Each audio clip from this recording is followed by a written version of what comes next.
Bonjour à toutes et à tous.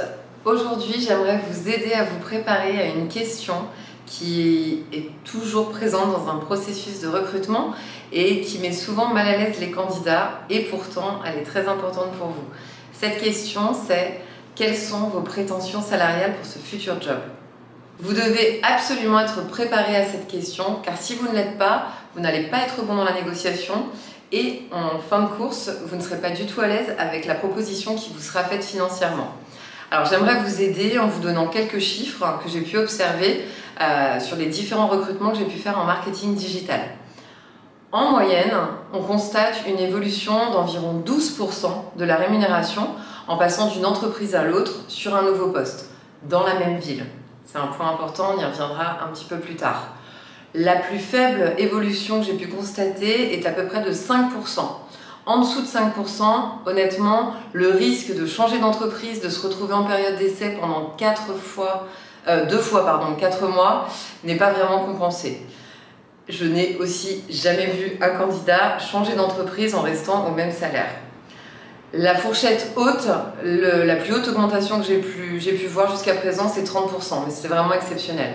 Donc ma recommandation, ce serait de demander une fourchette d'évolution entre plus 15 et plus 20%, sachant qu'il y aura toujours de la négociation, l'idée étant de vous retrouver in fine à plus 12%.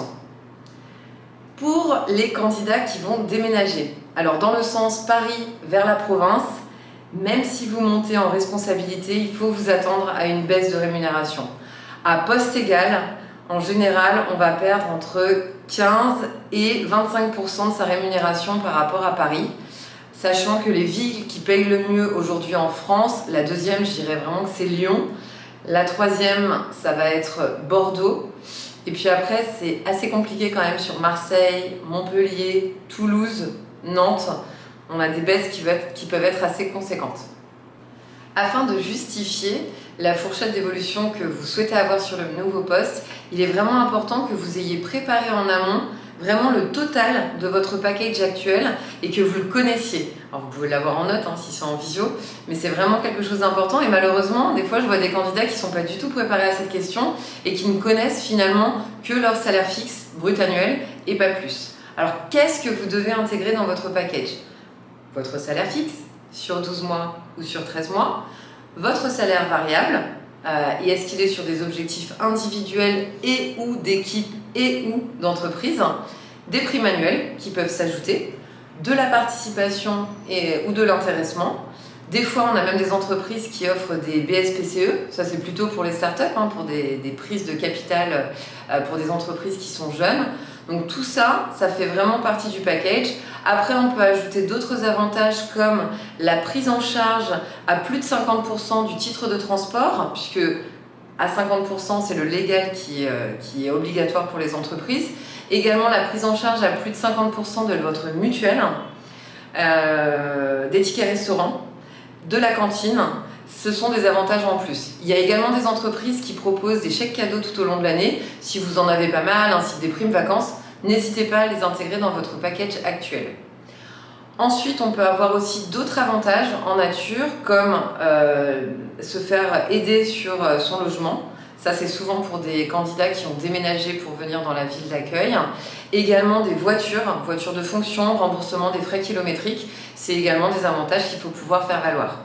Deux autres éléments qui sont à prendre en compte dans la négociation de votre futur package, qui ne sont pas chiffrables financièrement, mais qui sont tout de même hyper importants pour négocier le prochain package.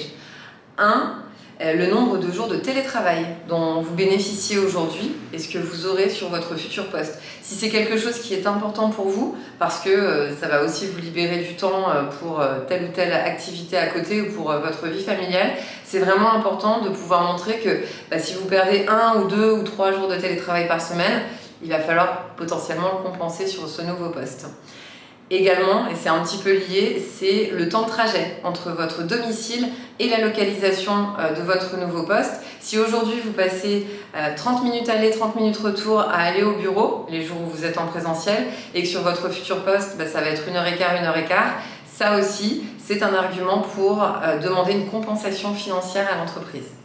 Voilà, vous avez tous les éléments pour être capable de parler de votre package actuel en détail, être capable de viser une fourchette entre plus 15 et plus 20%, espérant arriver à plus 12% in fine. Dernière question, quand est-ce qu'on parle de la rémunération? Moi, je vous conseille vraiment de ne pas aborder le sujet de votre part. Laissez venir le recruteur, que ce soit le manager côté ressources humaines ou le manager côté métier, vous en parlez.